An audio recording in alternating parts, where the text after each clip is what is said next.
Ridiculous podcast. My name is DKD Montes. His name is Bricky. You know why you're here. And if you like why you're here, and maybe you want to support that you're here, maybe head over to patreon.com/Adeptus Ridiculous, where you can get access to the Discord, bloopers if they happen. $15 tier gets you access to all of our posters in digital form. You should check them out. They're great. Bricky, tell them how great they are. They are so good. They are even better when they are adorned upon your wall by going to orchidate.com and purchasing them down below in the description. That's good stuff. Also, read the Funny Lucius book. Maybe. We're still figuring that one out because it doesn't seem like there's an Audible version. No, there doesn't seem to be. No, so we might adjust that in the future, but we don't know yet and right now because we don't understand things.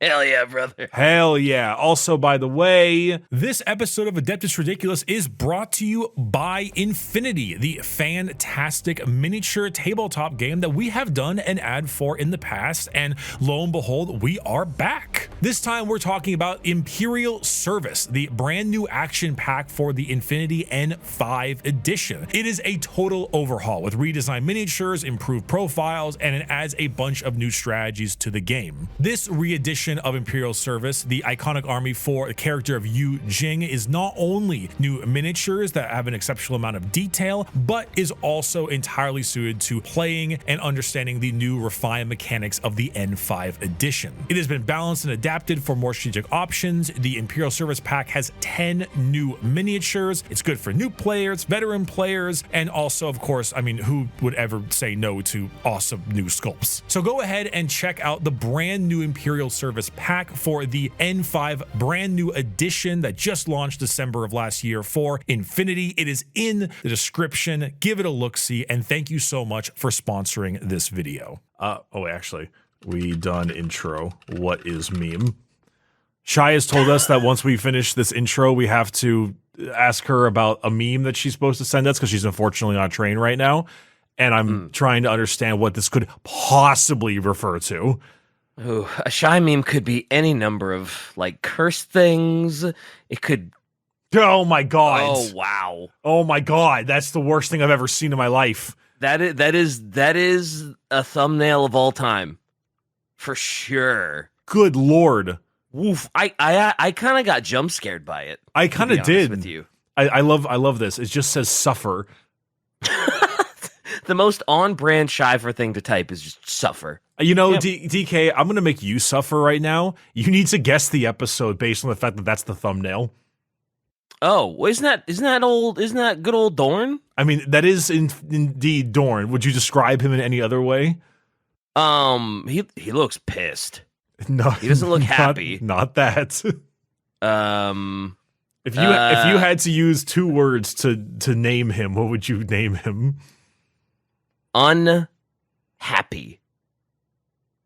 I actually can't tell if you're unironically like you don't know what this is, or so I don't think I know what the meme is. It's just he keeps looking at me. Wow, his eyes are following me. Wait, you actually? I don't think I know the meme. You don't know this meme?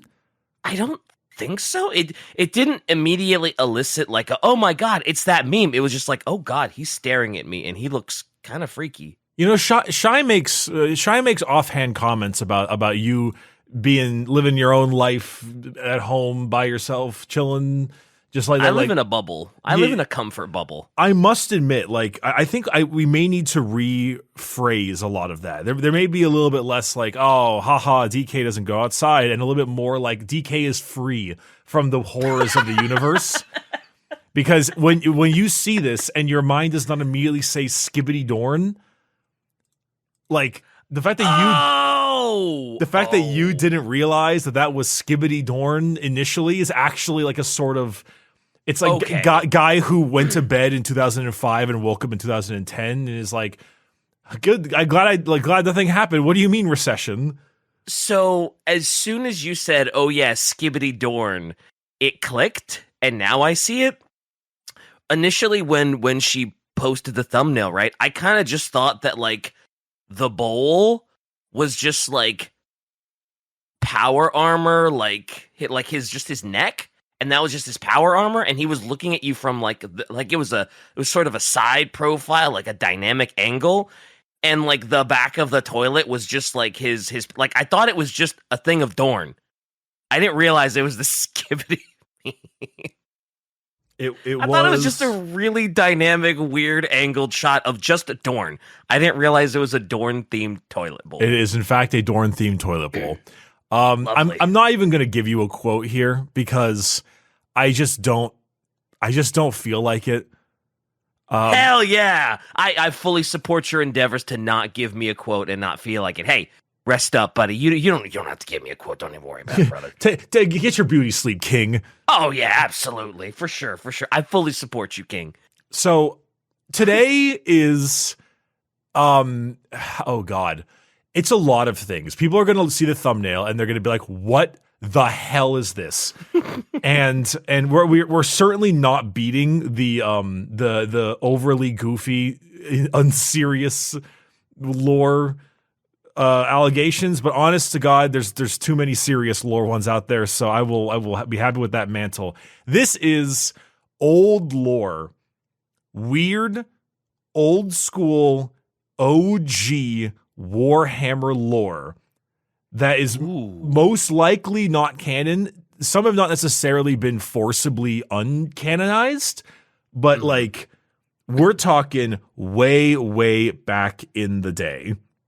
Are we talking those like really creepy looking minis where like Magnus isn't even in like power armor type old? Not like, okay, kind of. That's like the miniatures. I'm talking lore. Okay. I'm talking some weird lore. Okay. And so oh boy. You know when Bricky's just like, well, oh boy. It's gonna be a humdinger, as the kids say. Okay, the fact that you say the words humdinger is actually like painful. That you're actually saying those words, because you'll understand in a moment. Okay, let me the serenity now, the serenity now, the serenity now.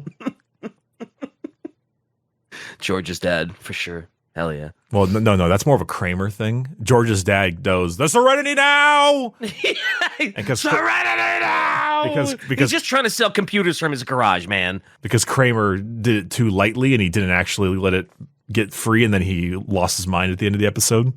He sure did. So, we've talked about it multiple times before, but 40k now is a hell of a lot different than what it was when it came out. Yeah, I am sure. You can just look at the mini range and you realize there have been a lot of changes, and then the lore too. Yep.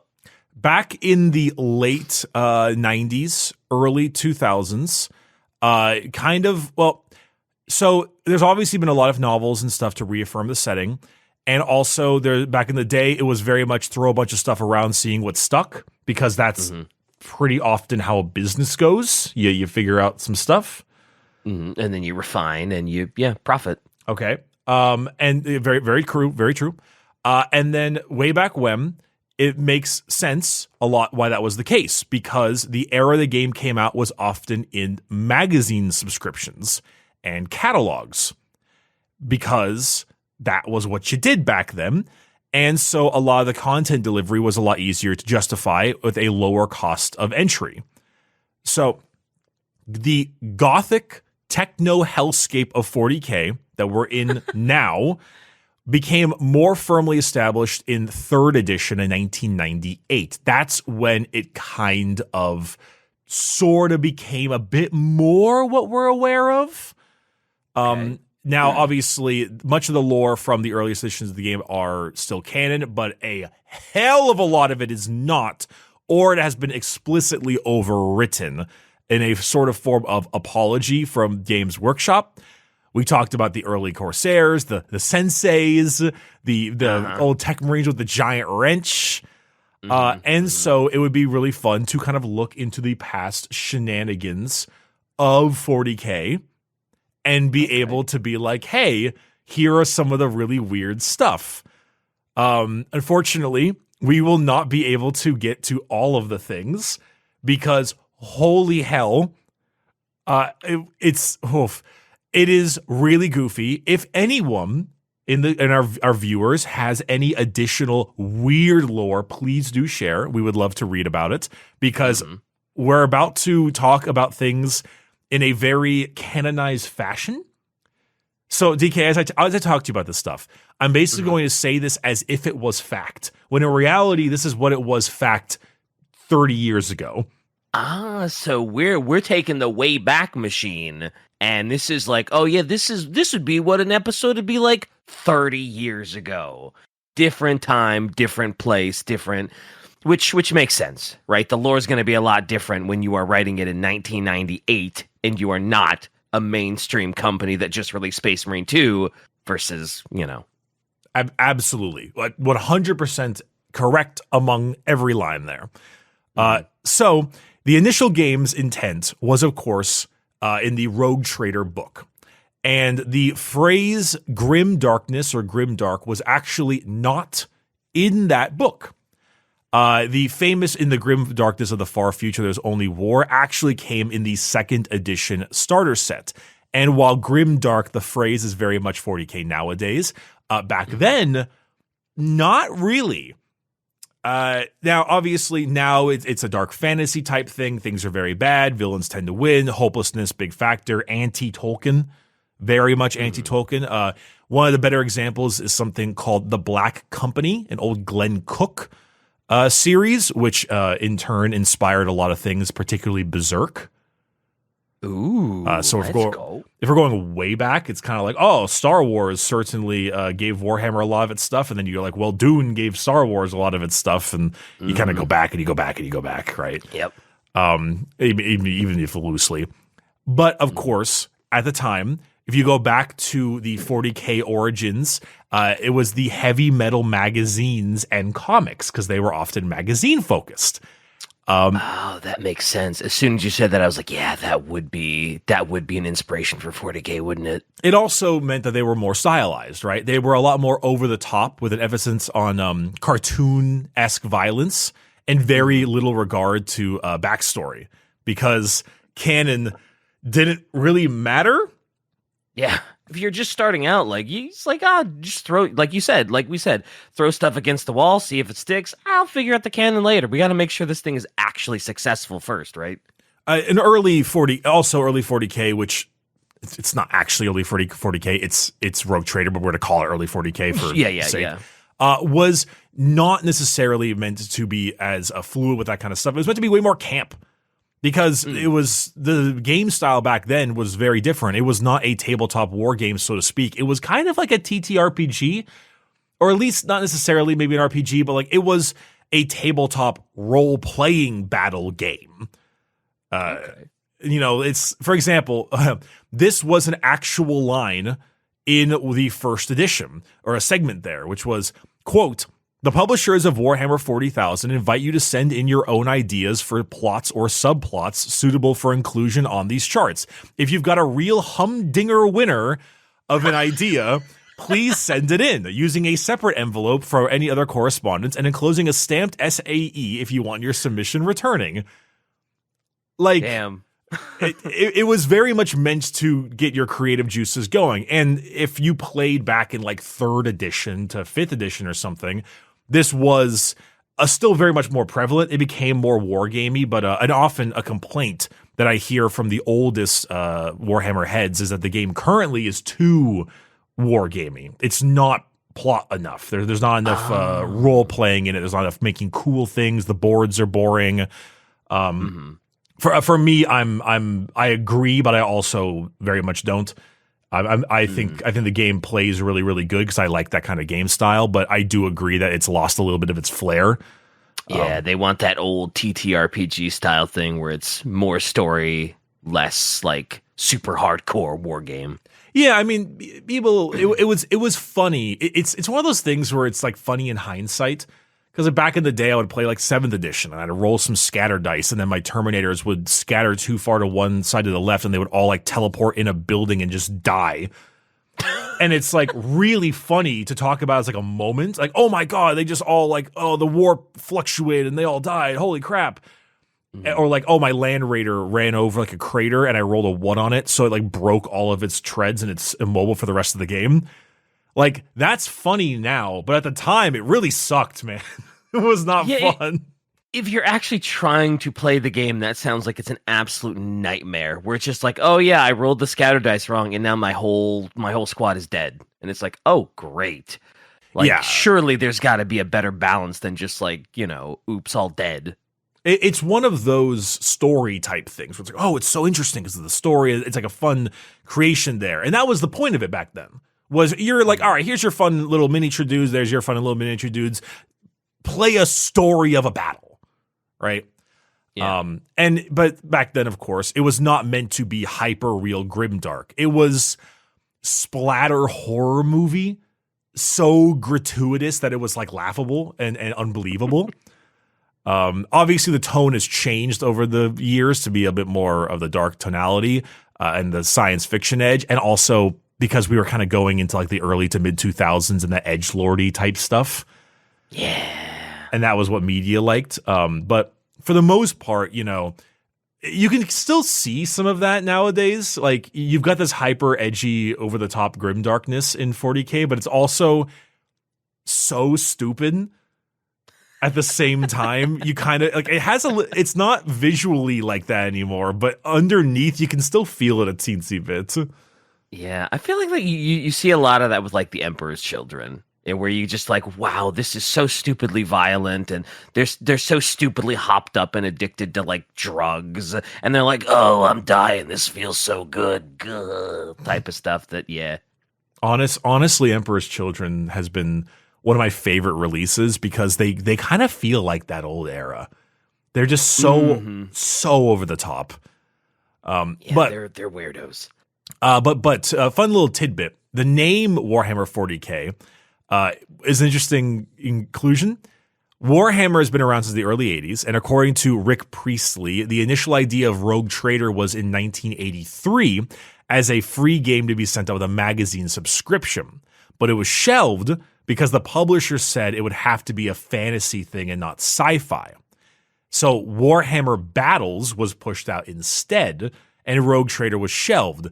But as time went on, the Warhammer Battles 2nd edition began to be a little bit more fleshed out, and as Rick Priestley worked on the Judge Dredd game, the more dark background of Warhammer mythos began to be established.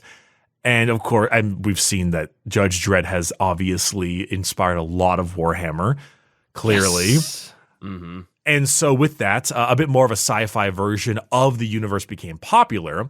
So they made Rogue Trader, a game with a more mercantile base, and they fit it into the mythos to tie it to the Warhammer IP. But the new title, and this is a quote by Rick Priestley himself, "A new title was needed, and some bright spark whom I shall hate for the rest of my life came up with Warhammer 40,000 because of the ensuing confusion over Warhammer Battle, Warhammer Fantasy Roleplay, and Warhammer 40,000. The full title is Warhammer 40,000 Rogue Trader, which nearly abbreviates to Warhammer 40k or OK in conversation.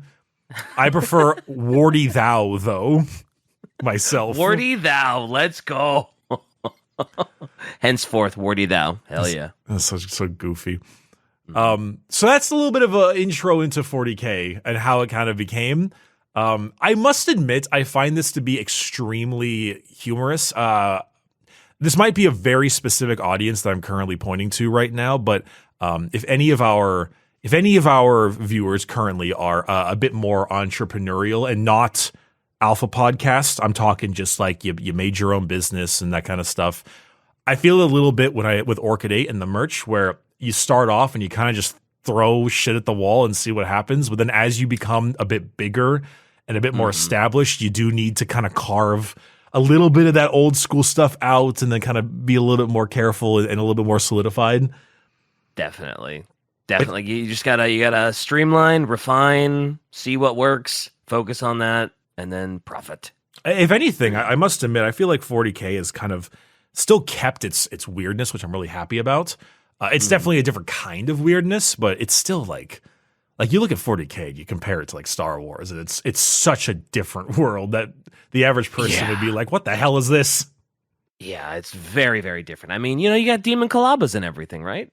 Yeah, that certainly is. We'll get into some stuff like that. Let's talk about the Emperor. Yeah, let's talk about Big E, old school Big E. So, Emperor. So from here on out, I'm going to say everything as if they are facts. Oh, all right. Because they were at the time. Okay. All right. So the Emperor has always been shrouded in mystery. The only consistency about the Emperor is that he was created by a bunch of British dudes in the 80s and sold in the first edition of 40k, which was about 15 pounds at the time, or about $60 today if we go for inflation. So it's about right. Just hearing the Emperor was sold is wild already. Well, but okay. in an edition, not as a character. Oh, okay. I was like, damn, they had an Emperor mini that you could play. Okay. Still cheaper than Donkey Kong Bonanza. As many things are. Zing. So the Emperor was just a guy. He was a really powerful psychic guy, but he was a guy born to normal human parents and began to develop strange powers when he was younger. He kept this a secret for humanity and eventually revealed himself 10,000 years prior to 40k because he sensed that humanity was on the verge of a new evolution and they would all become like him. But he was fearful for this because it took him 10,000 years to master his abilities, and so he knew humanity needed guidance. So he created the Age of the Imperium in a time where, quote, a series of wars remembered by none save the victor, and ushered in a new world for humanity. However, all this time doing this took quite a lot of toll on his body, and so he started to die. But he didn't want to do that, so he made a construction of a powerful device to keep him alive to continue his custodianship over humanity. And that machine would be his tomb. The Golden Throne would be where he keeps himself alive barely by sacrificing hundreds of people, literal just hundreds. Just hundreds. Hey, this is already so much better for us. Of psychers a day to keep him juiced up. So that better that they go to the Emperor instead of the prominent enslavers that peer through the warp, which were warp entities that were not chaos, that were playable in early entities. 40k, until that the humans were psychically powerful enough to evolve and withstand the dangers they face. That was the Emperor. Wow, quite a bit different. No Horace heresy. No Sanguinius dying. None of that. No Magnus breaking the webway project. Just, Biggie was like, ooh, I sure am getting old. I don't have time to die, sort of thing, and making his own little golden throne. Interesting. Okay. Little different. Yeah, not quite as fleshed out, but, that's kind of what happens, right? There is also the shaman theory everyone chats about. In this case, the shaman theory was a little different. It was introduced with chaos in the, I think, second edition. Basically, the shamans of ancient Terra guided humanity and their innate connection to the warp. But as their significance began to fade, they kind of began to struggle reincarnation-wise and needed to act fast. So what they did, after they had survived for so long, for millions of years, was to pool their energies into a single body. In their thousands, they swallowed poison, and in their thousands, they died, and their kind was gone from the earth. And then thus the Emperor was born. That was one of the theories of the time, right? Okay. Got it. Now, there was also some other odd stuff, like during the climactic battle of the Horus Heresy, which we will get to eventually, the Emperor needed to throw away his compassion and literally take his kindness and empathy and yeet that part of himself into the warp, allowing him to murder Horus, even though he got hurt pretty badly himself. Yeah. Also hearing, Big E needed to take his kindness and empathy and then throw it into the warp after having read, like, Master of Mankind. It's like, yeah, didn't have much to throw, did you, buddy?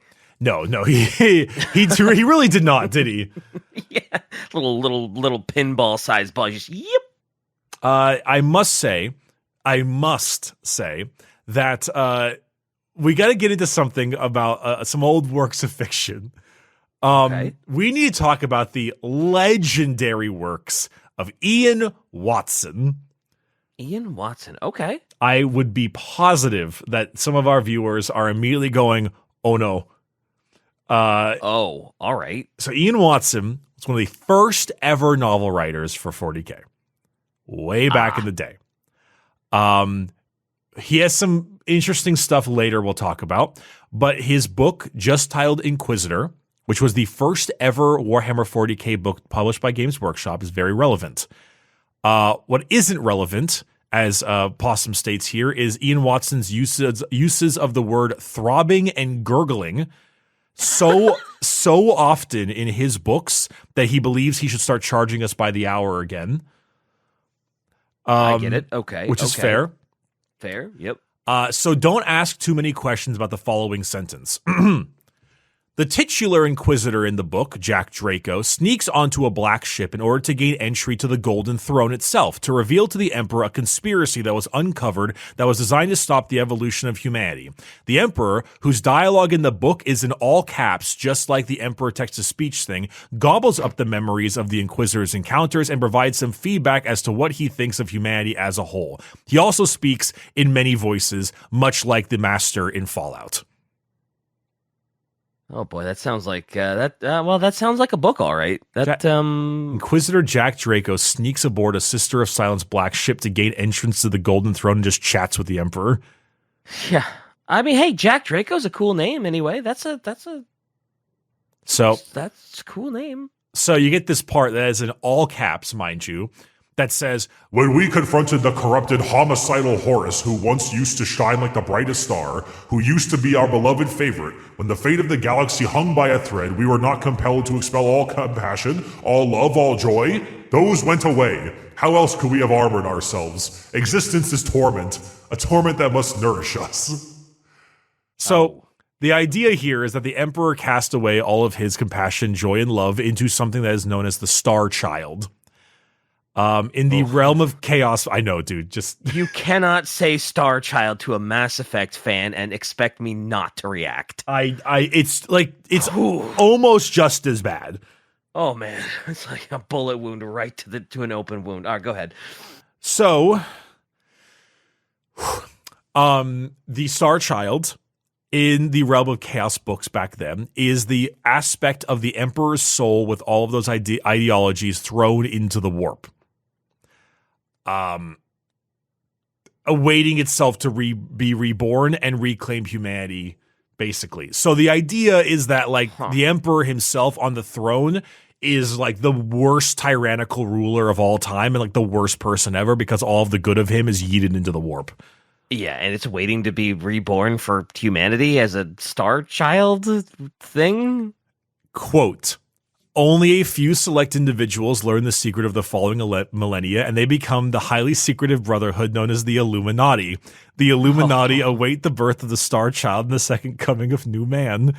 They know that their knowledge makes them dangerous heretics in the eyes of the I don't care about the rest of this. You get the point. Yeah, I immediately started rubbing my temples together. Oh boy, that's not the sentence I was expecting this morning. That's not something I expected to hear with my ears today. This is like the fourth weirdest thing so far that we have going on today. Yeah, that's okay. So we're waiting for the Star Child to give birth to the Illuminati are waiting for the Star Child to, okay, cool, great. What's next? So, okay. So, Horus Heresy. The Horus Heresy, right? Yeah. The reason for Horus Heresy was for the sake of cost cutting. The Adeptus Titanicus starter box in 1988 included 2 different Titan legions that utilized the same molds. Therefore, there needed to be a civil war to justify why they were fighting each other. Of course. The true force of Chaos Taint is yet again capitalism. Capitalism strikes once again. It's so fun.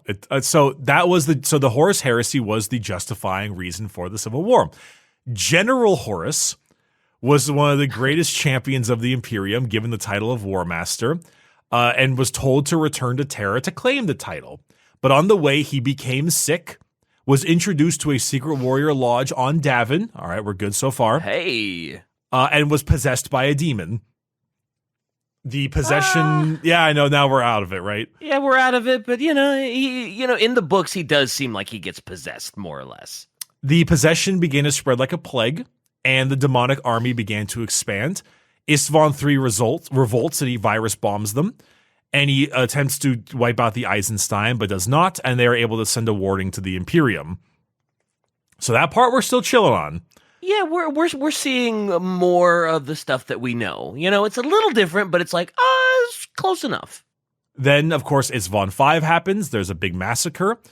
And then eventually Horus was able to pass through the fleet of the Imperium, attack the bases on Luna, and in 30 days, General Horus was able to land on Terra and began his great sieging of the palace. Of course, eventually the Emperor went off of the Astronomicon interface and then attacked him in his command bunker and faced him in combat. The Emperor killed Horus, the Emperor was mortally wounded, and was then put on the Golden Throne. Okay. So we're mostly there, but it definitely has a little different. Yeah, there's slight deviations, but it's like, okay, this is still more or less the Warhammer that I know. Sort of, basically. Right. The Traitor Legions and Dead War Master vanished the Eye of Terror, First Interlegionary War, Horus Heresy lasts less than a decade, but nearly destroyed the Imperium. About the same. About the same, sure. This gets us into a different conversation, which are Space Marines. DK, I'm gonna keep it $150 with you. Okay. Space Marines in 40k were just military cops. They were fancy pantsy military cops. They were trained very much like the Sardaukar in Dune. Mm-hmm. In fact, they were trained a lot like the Sardaukar in Dune. So this is one of those things that the inspiration for the Space Marines probably came from Dune. I would say probably might be even more like too much. Probably is not. It's not enough. Yes, the answer is just yes. Oh, they just straight up ganked it from Dune. I would not be surprised if they just ganked it from Dune. Hamburger, cheeseburger, whopper. Yeah. With a side of fries. Me eating the hamburger whopper of the Sardaukar. You actually had that queued up on your soundboard, you son of a bitch. You gotta play the hands you're dealt. Hell yeah, brother. Luckily for me, I took the deck. So they were military cops through and through and acted basically as an example of an occupying fascist force. Lovely. They were also recruited basically from the worst of the worst. Quote, driven to extremes by insanity by the colossal pressures of the hive world living, these merciless killers are usually ignored by the authorities, and they make ideal Space Marines. And whole gangs of city scum are sometimes hunted and captured for this purpose. So you basically took the worst murderers and scum and villainy in the hive cities, and you took them and recruited them to become your Space Marines. I mean, if you're a Night Lords fan, this is all still the same, right? True, though. Night Lords fans like, what do you mean this is different? This is how we live on this trauma. It's the same, right? You're making a great point. Talking to the biggest Night Lord fan. You know what? So true, bestie. So true. Continue. Of course, they had plenty of different augments, and they had different branches about Space Marines, including various types of things like their psychosurgery. Originally, there were 12 chapters of Space Marines. Hilariously, the inline text says 11, but early 40k had a bunch of errors and typos. Okay, cool. I was really hoping you'd be like, oh yeah, there were typos, so that's why those two missing Space Marine Legions are a thing, because it initially got typoed and they just ran with it. Yeah, but there were only 12 original chapters, so it's even worse. So you had the Dark Angels, the Flesh Eaters, the Flesh Terrors, the Blood Angels. They really liked the blood people. The Blood Drinkers, the Crimson Fists, the Space Wolves, the Ultramarines, the White Scars, the Iron Hands, the Rainbow Warriors, and the Silver Skulls. Oh, they actually had a Rainbow Warriors? Apparently. Oh, as someone that grew up in Hawaii, that's like, hey, that was I think that was the sports teams were all the Rainbow Warriors. Oh, yeah. All right. Yeah. So they also had different specialties like medics, field police, chaplains. They all wear different armor, which is still kept today. The apothecaries and librarians and stuff and chaplains all look different. Like an apothecary tends to be dressed white no matter what chapter you are. But the armor of the Space Marines back then were definitely more stark and noticeable. They all tend to wear the beaky armor, the Mark VI. Classic. Also, they tend to denote their they were usually denoted by their helmet with like our left pauldron by patterns. Rankings more reds and yellows, and with some exceptions like the Dark Angels that were jet black. Very often, Space Marines were able to write freely on their armor, and slogans and death threats were very prominent on their armor, including words like kill and death on their knuckles and arms. Wow. Okay. It's a little, this feels like early 2000s edgelord fiction. Absolutely. Yeah, okay. they're the edgelord fascist police in a sense, yep. Right? That's what they were like. Writing death threats on your arm, on your head. Like they literally have like kill on their knuckles. It's yeah. I don't know why I was imagining the the guy with the lightning bolts coming out of his eyes and just on their like pauldron, like, and they're just pointing to it as they look at citizens. It's pretty good. It's to show a little bit of flexibility. We got to talk about Chief Librarian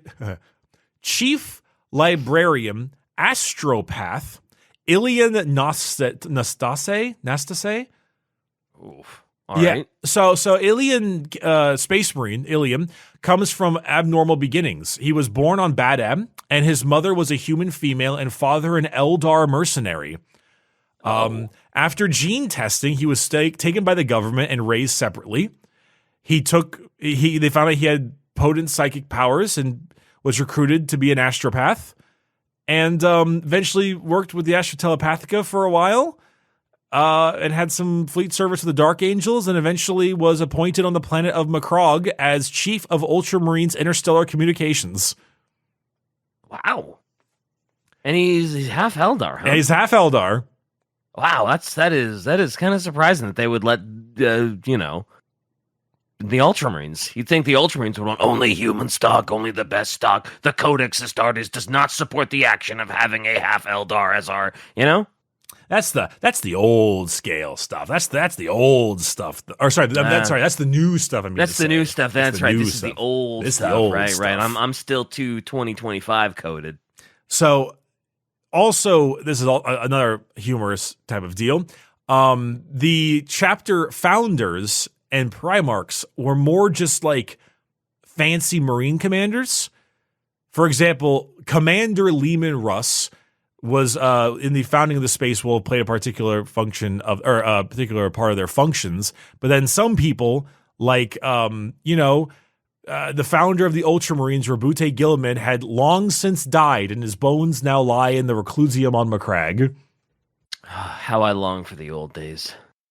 Primarch was very often something that you would rise through the ranks to maybe get. A side captain on the field, better armor and better battles, Oh, so in this day and age, if you were like a Space Marine and you did enough noble things, you could eventually become a Primarch, is what you're saying. Yeah, because a Primarch was not like the gene-enhanced son of the Emperor. It was just I guess I would call it a chapter master at this point. Man, old heads must think that's so weird to see like what it became. I guess it's just bizarre though, because like if you were into Warhammer when it came out in like 80s and 90s, there's the assumption you're probably in like your 20s or at the time. Let's just say you were 20. That means you're like in your like late 50s or 60s now. Yeah. Like that's a whole different world. That's.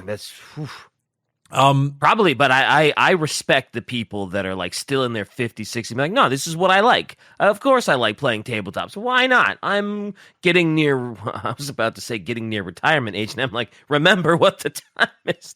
Anyway, but yeah, I respect it. I respect that. Yeah, it's its own very interesting situation. So let's get into the dedicated tribute of Skibbity Dorn. Oh, yes, indeed. Let's skibbity dorn. Hell yeah, brother. So, this is a separate segment due to the nature of the content and due to the literal GW response and the fear it brings us is what is posted here. What? As mentioned earlier, Ian Watson was literally the first ever author to publish 40k novels under the Games Workshop banner. Ian Watson is a very prolific and, at sometimes, fairly problematic and strange fiction writer. Okay. And he was selected to provide some more edge to the settings. However, unlike the Games Workshop of now, the oversight of the novels was not super prominent. It was a little bit of like, hey, we're not really trying to tie this all in. It's more just make some stories in the setting. Possum makes a statement here that says, kind of like the original Star Wars extended universe, which can range from direct continuations to the books about a pile of Palpatine clones and then Chewbacca getting hit by a moon. Yeah, I was gonna say that does sound about right because from one I didn't read a lot of the books, but people would always be like, oh yeah, there was this one Sith that could like force drain a planet from a galaxy away, and I was like, well, that sounds ridiculous. That what? There's some weird stuff there. Yeah, definitely. So the content that Ian Watson made was very over the top. A lot of it is very sexually focused, but other stuff were just straight up incomprehensibly weird. And no book emphasizes this more than the book titled Space Marine. Now, just Space Marine, huh? Space Marine. So Space Marine was published as the third ever Games Workshop novel in 1993, or Games Workshop 40k novel, that is. Mm-hmm. And this is the rare instance of GW explicitly stating that this is not canon and borderline apologizing for its content. Here is a direct quote from the Black Library ebook page for the novel. Believe us when we tell you that Space Marine is quite unlike any other Warhammer 40k novel you have ever read. First published in 1993, though completed some years earlier, at a time when the background to the Warhammer 40,000 universe was still in a state of flux and not yet fully coalesced. You'll find such wonders as squats, Tzeentch worshipping squats at that, alongside Space Marines controlling Titans, Space Marines with las guns, the Pain Glove, and more than a small amount of toilet humor. Oh, and a Zote. How could we forget the Zote? Although the temptation was great to rewrite significant portions of this book to make it conform to current background, as a curiosity piece, a historical snapshot of the Warhammer 40,000 universe circa the early 1990s, this book is invaluable. It also serves as a shining example of what can happen when a respected genre author at the height of his powers is let loose on an established shared universe.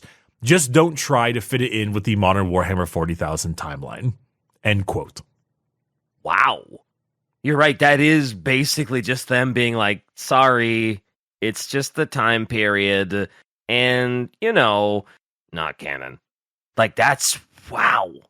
It is very bizarre, but it is interesting. So this novel focuses on 3 young recruits for the Imperial Fist that were once a gang on Necromunda, and it goes through their whole history with the Imperial Fists, but particularly it includes a very specific ritual that was exclusive to the Imperial Fists, and a bit of an extreme version of the old Feast of Malediction by the Dark Angels. The ritual itself begins as most do, cutting off your toes and putting them in a chalice that once was drunk from by Rogal Dorn. The toes, along with a good amount of blood and a bunch of liquid referred to as a hot amber. Okay. Bear Grylls looking at the camera. They froth and turn into some sort of bubbling substance that is then drinking by the Reclusiarch of the Imperial Fists. After taking the sip, he says to the recruits something in Latin, He sang out, and after you return from your first expedition as scouts, he promised other secretions from your body will be blent into the same chalice of the Primarch, which was once his very drinking cup. During your induction in the third degree of the Brotherhood, though that in itself will only be the of the third degree ceremony. The adamantium floor down there was inscribed with a maze of tiny colored channels that bootsteps would never be able to wear away, in a pattern suggestive of a cosmic map, and along all of those channels were spaced little indentations the depth of a fist's thumbprint, each recess named with a rune. At one end of this seemingly arcane map or game board, an enormous crystal bowl held thousands of what at first sight appeared to be bloodshot ochreous eyeballs. Each ball commemorated the initiation of a group of ex-cadets. Throughout the eons, each being a nugget of the liquid amber and blood drunk from Rogal Dorn's own chalice by the Ecclesiarch of whichever epoch, and defecated by him subsequently in this shape. The Inquisition has found the poop drawer. What the fuck is going on? Good old Rogal Dorn. Put your toes in a glass with your blood and your piss. Drank that shit up and shit it out in your honor. Okie doke. Alrighty. I don't. I agree. I don't either. I don't either, man. What you want me to say at this? I don't know what the people expect me to. I have no words. This is a I have no words moment because I just. Boy, that sure was a thing that is happening. I guess. Yeah, I mean, holy shit. Pee, blood, and toes take a perfectly spherical poop. Okay. No wonder the Imperial Fists get a lot of shit. But now you understand the reason for our Skibbity Dorn thumbnail. I sure do. Lovely. Good stuff. Thank you, Ian. He just pops up out of the skibbity toilet and just spits it out too, and just there's your orb. Thank you, Ian Watson, for your contributions to our lore. Yeah, that is wild. Like, oof.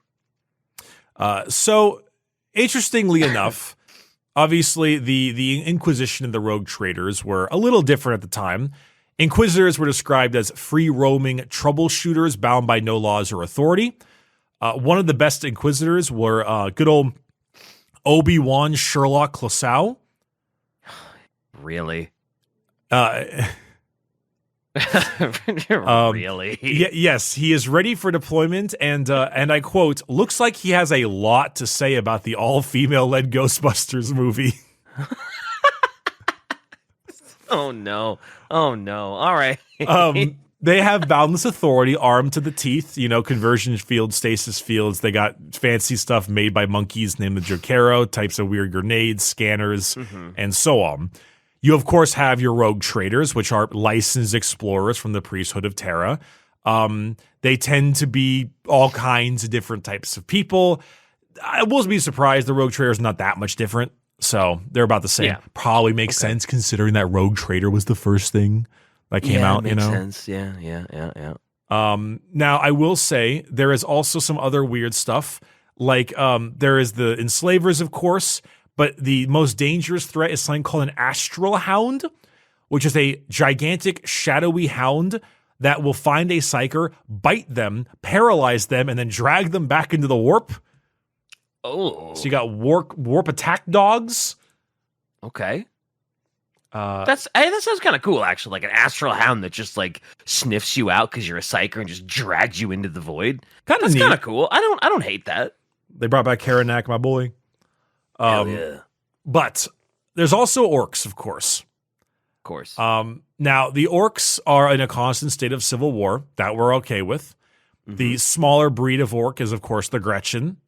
Still chilling. Gretchens are a bit more sadistic and more tactical. They love the taste of human flesh. But I will say Both the orcs and the Gretchen actually end up eating normal food and don't gain sustenance through the sun via photosynthesis, much like mushrooms do. That being said, because orcs and Gretchen are of the same breed, that means they can interbreed. Oh. So there's that. Oh. All right. That probably produces some weird offspring, but hey, sure, whatever. I see here they're often known for some flair in their battle gear. Gretchens wear what they can find, steal, or fabricate from their fallen comrades / enemies. They present little uniformity, even less than the orcs. Scalping is common, teeth necklaces are prized, and the sexual organs of some aliens also hold a particular fascination for these creatures. Clothing is generally drab, often brown, and always dirty. Insert my mental health is deteriorating Hatsune Miku gif here. Well, I mean, aside from the, taking of the sexual reproductive organs, it's still, I mean, even that's probably fairly on track for like an orc or a Gretchen. Like, you could see an orc doing these things. So it's not that much of a like, oh my god, I'm taking severe psychic mental damage. It's like, this is still orc adjacent. Yeah.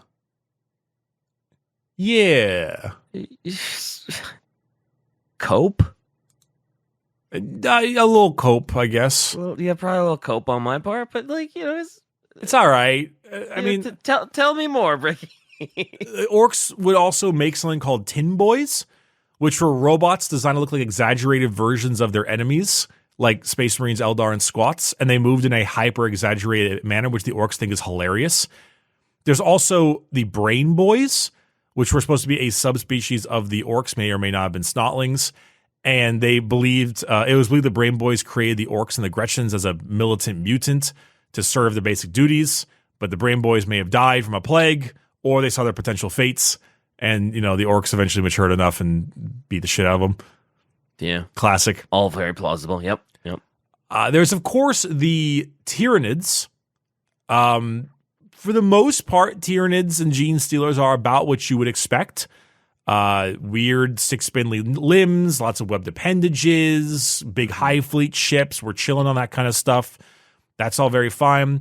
Their technology is all biological. So things like communicators are replaced with talking orifices. They are known to wear armor, or at least at minimum a harness with pouches to carry their equipment and decorative belts.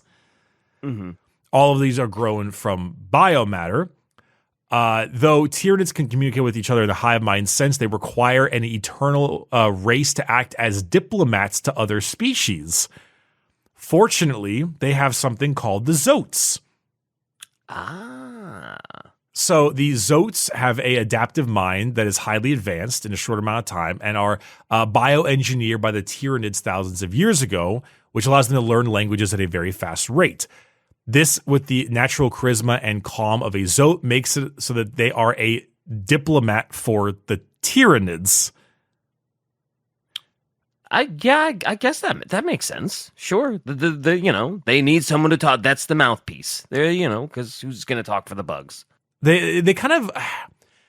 It's important because the Tyranids make at least some attempt to negotiate, kind of like in a Borg sense, before they do a planetary consumption in a way. Mm-hmm. So there is still a little attempt at that. It's not just the unknowable hive mind of pure death that it is currently. Right. So the Zote is like Locutus. Wait, hold on. I'm pulling back my memories of Star Trek. You got this. I believe in you. Was Locutus? God damn it! I hate that. Was that Picard's alter ego? That is Picard when he gets assimilated by the Borg to basically act as their mouthpiece. Yes, because it was like the big end of season. Like, oh my god, Picard! No, he's being assimilated. And then like the big like season cliffhanger was like Riker and the Enterprise are staring down the Borg and Picard and like, no, we can save him. And Riker's like, no, he's gone. And he's like, oh, fire on the Borg ship. And then it just cuts to black and it's like, oh my god, is Riker gonna kill Picard? Yeah. Oh yeah. Okay. Yeah. I mean, the Zotes were like bred to be negotiators. Like that was their concept. Now they're their own like subspecies, and it's a whole thing. Okay, cool. The Gene Stealers themselves, along with a lot of other stuff, are one of the more dangerous monsters. They come from the cursed moon of Ymgarl and have spread through the galaxy like a leech-like vampiric monster that reproduces through an implanted egg that bursts out of the host's chest. Icky. And also just alien, like literally just alien. Yeah, so a little different than how they are now. Because now it's like, well, you just don't know, and then you just kind of eventually it takes over, and then you don't get rid of it until, you're dropping into the soup. There's also other kinds of Gene Stealers. You can have crossbreeds like wolf Gene Stealers and razor wing Gene Stealers. They're a whole different world, very alien-esque. Also, I was going to ask, I thought the Tyranids and the Gene Stealers were a relatively recent thing. I mean, in terms of like GW timeline, I thought they were somewhat recent, right? Like, when did they first come out? So, different kind of timeline. Tyranids have been around forever. They were a race for all the time. However, Tyranids in the world of 40k are like in the last couple hundred years, I think. Okay, maybe a couple thousand, but basically, like I think they are the most recent race discovered. Mm-hmm. Basically, so like they're recent in that sense, but they're not. No, they've been around forever. Oh, okay, yeah, okay. Yeah. So I don't really have a whole lot else past that because a lot of the other factions weren't around. Or just didn't exist. Truth be told, this entire episode was just a reason to get us to talk about Skibbity Dorn. Yeah, that's wild. That whole like, oh yeah, just put your toes, blood, piss into a jar. We're gonna drink it, and then we're gonna shit out this orb thing. And it's like, you what? Huh? There's also a lot more of other weird stuff, like the Star Child shit from the Emperor. That could still be like a thing. Like it's not necessarily anything that's kind of going with the idea. Unless, okay, well, I don't know. To our viewers, we have not read The End and the Death. If The End and the Death is something that tells us that like that is not a thing, then okay, never mind. But the Star Child is a thing, maybe still. Could be. They could find a way to write it in. But to end this, I think this might be interesting. So obviously this is just the tiniest tip of the iceberg when it comes to old 40k lore.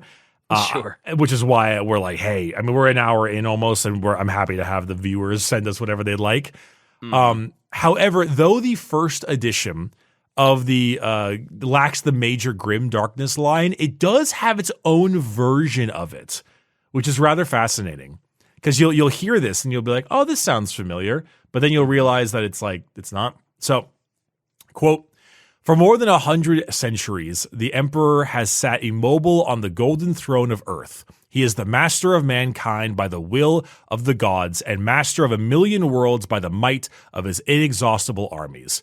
He is a rotting carcass, writhing invisibly with power from the dark age of technology. He is the carrion lord of the Imperium, to whom 1,000 souls are sacrificed every day, and for whom blood is drunk and flesh eaten. Human blood and flesh, the stuff of which the Imperium is made. To be a man in such times is to be one amongst untold billions. It is to live in the cruelest and most bloody regime imaginable. This is the tale of these times. It is a universe you can live today if you dare, for this is a dark and terrible era where you will find little comfort or hope. If you want to take part in the adventure, then prepare yourself now. Forget the power of technology, science, and common humanity. Forget the promise of progress and understanding, for there is no peace amongst the stars, only an eternity of carnage and slaughter, and the laughter of thirsting gods. But the universe is a big place, and whatever happens, you will not be missed. Ooh, that last line goes kind of hard, though. It's kind of it's weird because you can see the little mixtures. Yeah, you can. It does. You're right. It sounds like very familiar, and it's like, oh yeah, they just kind of like streamline this bit. I also like that last line, like the universe is big, you will not be missed. Is like, ouch. It's a commonly used one. Yeah, definitely. Obviously, before it was very, very similar, but just not quite the same. It's a lot of it is still very, very much there, but they've redefined the setting now. Definitely. You can tell how much they have worked on streamlining and refining it since this old lore, for sure. A lot of like we said at the beginning, a lot of just throw it against the wall, see what sticks, and then they saw what stuck and they were like, all right, let's go with this. I think it's important to get a little bit of a history lesson sometimes. Yeah. Because it kind of, it explains why everyone has different ideas about stuff, because they were probably all right at some point in time. Fair, yep. Which is its own. Old heads that were around for it, probably still, yep. Yeah, it's its own situation there at that point. But past that, I mean, I don't know. It's like it's very, very, very weird, but it is endearing. Yeah, it's survived all that. It went through its trials and tribulations, found its spot, leaned into that spot, and here we are today. Oh, and those were certainly trials, and those were certainly tribulations. Yeah, so much to the point that I mean, you think about a foot fetish, and then you got Rogal Dorn drinking the blood of toes and shitting it in little circles, and that right there. That was canon at the time. Gee, why would GW need to put that little starting blurb on it now, right? What? No. What? There's nothing wrong with that, right? So when are you starting your Imperial Fist army? Now that you know that little bit of lore, right? My new chapter, the poop shitters. The toe drinking poop shitters. Let's go. Detachment rule. The blood of toes. If your opponent walks up barefoot or in sandals, you automatically win the game. Oh no. Yep, that's your detachment. All right. Yep. Good shit. All right, everyone. I hope you enjoyed this little trip down memory lane. Let us know if you have anything else neat, and if you don't, that's okay. Bye. Bye. Ugh.